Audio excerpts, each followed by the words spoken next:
தொடர்கின்றன. திருவாரூரில் அரசு கல்லூரி மாணவர்களுக்கு இலவச லேப்டாப் வழங்காததை கண்டித்து மாவட்ட ஆட்சியர் அலுவலகத்தை முற்றுகையிட்டதால் அங்கு பரபரப்பு ஏற்பட்டது. திருவாரூர் திருவிக அரசு கல்லூரியில் 3ஆம் ஆண்டு படிக்கும் 300க்கும் மேற்பட்ட மாணவ மாணவிகளுக்கு இலவச லேப்டாப் வழங்குவதாக கூறப்பட்டது. ஆனால் 5 மாதங்களுக்கு மேலாகியும் இதுவரை லேப்டாப் வழங்காததால் 300க்கும் மேற்பட்ட மாணவ மாணவிகள் வகுப்புகளை புறக்கணித்தனர். மேலும் கல்லூரியில் இருந்து சுமார் 6 கிலோமீட்டர் தூரம் பேரணியாக சென்று மாவட்ட ஆட்சியர் அலுவலகத்தை முற்றுகையிட்டதால் அங்கு பரபரப்பு ஏற்பட்டது.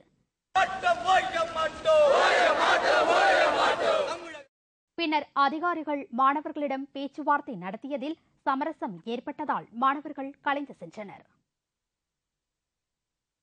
கோவை அருகே குப்பையில் கொட்டிய காலாவதியான உணவுப் பொருட்களை அள்ளி சென்று பயன்படுத்திய மக்கள் வாந்தி பேதியால் பாதிக்கப்பட்டுள்ளனர். கோவை மாவட்டம் இருகூர் பகுதியில் இரவு நேரங்களில் மர்ம நபர்கள் யாரோ காலாவதியான உணவுப் பொருட்களை கொட்டி சென்றுள்ளனர். அதில் குளிர்பானம், பிஸ்கட், மாவு பாக்கெட் உள்ளிட்ட உணவுப் பொருட்கள் குவியல் குவியலாக கிடந்துள்ளது. இவை அனைத்தும் காலாவதியான பொருட்கள். அதிகாரிகளிடம் இருந்து தப்பிப்பதற்காக யாரோ அங்கு வந்து கொட்டி சென்றுள்ளனர். இதை அறியாத பொதுமக்கள் அதனை வீட்டிற்கு அள்ளி சென்று பயன்படுத்தியுள்ளனர். அதைத் தொடர்ந்து சிலருக்கு வாந்தி, பேதி, மயக்கம் ஏற்பட்டுள்ளது. உடனே அவர்கள் அங்குள்ள தனியார் மருத்துவமனையில் சிகிச்சை பெற்று வருகின்றனர். திண்டுக்கல் அருகே ஆத்தூரை அடுத்த கிராமத்தில் டாஸ்மாக் கடையை உடைத்து 1,35,000 பணம் கொள்ளையடிக்கப்பட்டுள்ளது. திண்டுக்கல் மாவட்டம் ஆத்தூர் அருகே சின்னாலப்பட்டி பூஞ்சோலை கிராமத்தில் டாஸ்மாக் கடை உள்ளது. இந்த கடையின் விற்பனையாளர் திருமுருகன் இரவு வழக்கம் போல கடையை பூட்டிவிட்டு வீட்டுக்கு சென்றுவிட்டார். காலை 10 மணி அளவில் கடையை திறக்க வந்தபோது கடையின் ஷட்டர் உடைக்கப்பட்டிருந்தது. உள்ளே சென்று பார்த்தபோது கடையில் அவர் வைத்துவிட்டு சென்ற 1,35,000 ரூபாய் பணம் கொள்ளையடிக்கப்பட்டிருந்தது.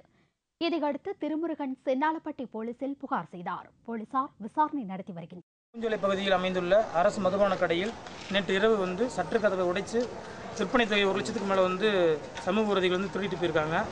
அதே மாதிரி அதில் சம்பந்தப்பட்ட காவல் நிலையத்தில் நம்ம புகார் கொடுத்துருக்கிறோம். காவல்துறையினர் உரிய விசாரணையை மேற்கொண்டிருக்காங்க. புதுவையில் அரசு குடிசை மாற்று வாரிய கட்டிடம் இரவில் திடீரென்று இடிந்து விழுந்தது. வீட்டில் இருந்தவர்கள் அதிர்ஷ்டவசமாக உயிர் தப்பினர். புதுச்சேரி உப்பளம் பகுதியைச் சேர்ந்த ஜிப்பாராய்பேட்டை என்ற இடத்தில் அரசு குடிசை மாற்று வாரியம் வீடுகள் உள்ளன. அதில் உள்ள கட்டிடம் ஒன்றில் 2வது மாடியின் முகப்பு பகுதி நேற்று இரவு இடிந்து விழுந்தது. வீட்டுக்குள் இருந்தவர்கள் மீட்கப்பட்டனர். குடிசை மாற்று வாரிய வீடுகள் கடற்கரை உப்பு காற்று பட்டதன் காரணமாக சேதமடைந்த நிலையில் உள்ளன. இதுகுறித்து அங்கு வசிப்பவர்கள் அதிகாரிகளுக்கு புகார் தெரிவித்தும் எந்தவித நடவடிக்கையும் எடுக்கப்படாததால் இத்தகைய சம்பவம் நடந்துள்ளதாகவும் தெரிவித்தனர். இதே குவார்டர்ஸ் நீடிச்சு இருந்துச்சுன்னா இந்த குவார்டர்ஸ் ஃபுல்லா இடிஞ்சு நாங்க எல்லாருமே குழந்தை குட்டிங்களை வச்சுக்கிட்டு பயந்துன்னு இருக்கிறோம். என்னைக்கு எப்ப நாங்க சாக போறோம். ஒரு நிலநடுக்கம் வந்தா கூட சரியா போயிடுச்சு. இந்த குவார்டர்ஸ் இடிஞ்சு எங்க மேல. திருமயம் தொகுதி பொன்னமராவதி பேருந்து நிலையம் அருகே தேமுதிக சார்பில் தண்ணீர் பந்தல் திறக்கப்பட்டுள்ளது. கோடை காலத்தை முன்னிட்டு பொதுமக்களின் தாகத்தை தணிக்கும் வகையில் தமிழகத்தின் அனைத்து பகுதிகளிலும் தேமுதிகவினர் தண்ணீர் பந்தல் அமைத்து குடிநீர், நீர்மோர் வழங்கி வருகின்றனர். இதன் ஒரு பகுதியாக புதுக்கோட்டை மாவட்டம் திருமயம் தொகுதிக்கு உட்பட்ட பொன்னமராவதி பேருந்து நிலையத்திற்கு எதிரில் கேப்டன் என்ற பெயரில் தண்ணீர் பந்தல் திறக்கப்பட்டது. தேமுதிக மாவட்ட செயலாளர் என் ஜாகிர் தலைமையில் நடைபெற்ற தண்ணீர் பந்தல் திறப்பு நிகழ்ச்சியில் தேமுதிக நிர்வாகிகளும் ஏராளமான தொண்டர்களும் கலந்து கொண்டனர். ஈரோடு மாவட்டம் கோபிச்செட்டிப்பாளையத்தில் இயற்கை முறை விவசாய பண்ணைகளை வெளிநாட்டு விவசாயிகள் பார்வையிட்டு ஆய்வு செய்தனர். ஈரோடு மாவட்டம் கோபிச்செட்டிப்பாளையம் விவசாயிகள் கடந்த 7 ஆண்டுகளாக இயற்கை உரங்களை பயன்படுத்தி வாழை, நெல், மஞ்சள் போன்றவையை பயிரிட்டு வந்தனர். இந்த இயற்கை முறை விவசாய பண்ணைகளை இந்தோனேஷியா, மலேசியா, கனடா உள்ளிட்ட 17 நாடுகளைச் சேர்ந்த 50க்கும் மேற்பட்ட விவசாயிகள் பார்வையிட்டு ஆய்வு செய்தனர். உணவுப் பொருள் தேவை அதிகரித்து வரும் நிலையில் விவசாய நிலங்களின் பரப்பளவு குறைந்துள்ளது.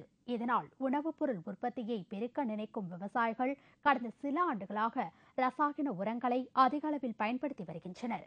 இதனால் மண்வளம் கெட்டு விடுவதோடு உணவுப் பொருட்களில் நச்சுத்தன்மை அதிகரித்துள்ளது.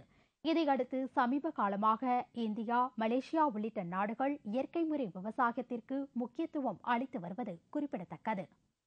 இன்றைக்கு உலகத்திலே இயற்கைக்கு எதிராக ஏற்பட்டிருக்கிற நிலைகள், விவசாய தொழிலுக்கு ஏற்பட்டிருக்கிற ஆபத்துகளை பற்றி விரிவாக விவாதிக்கப்பட்டது. குறிப்பாக புவி வெப்பமடைதல், பிளாஸ்டிக்கால் ஏற்படுகிற தீமை, சுற்றுச்சூழல் கேடு, உலகெங்கும் இருக்கிற நதிநீர் தேவாக்களுக்கு தீர்வு காண்பது பற்றிய விவரம், உலகெங்கிலும் இருக்கிற விவசாய விளைநிலங்களை அரசாங்கங்கள் கையகப்படுத்தி பன்னாட்டு கம்பெனிகளுக்கு விநியோகம் செய்வதை தடுப்பது.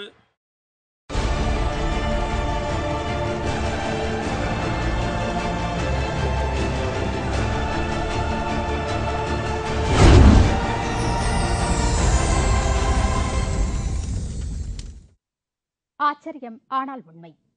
தண்டால் எடுப்பது என்றால் 2 கைகளையும் கீழே ஊன்றியவாறு எடுப்பதை தான் பார்த்திருப்பீர்கள்.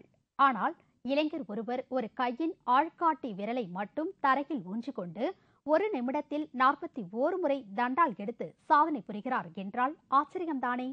அந்த காட்சியை இதோ பாருங்கள். 好，开始1、2、3、4、5、6，哇，速度还很快呀！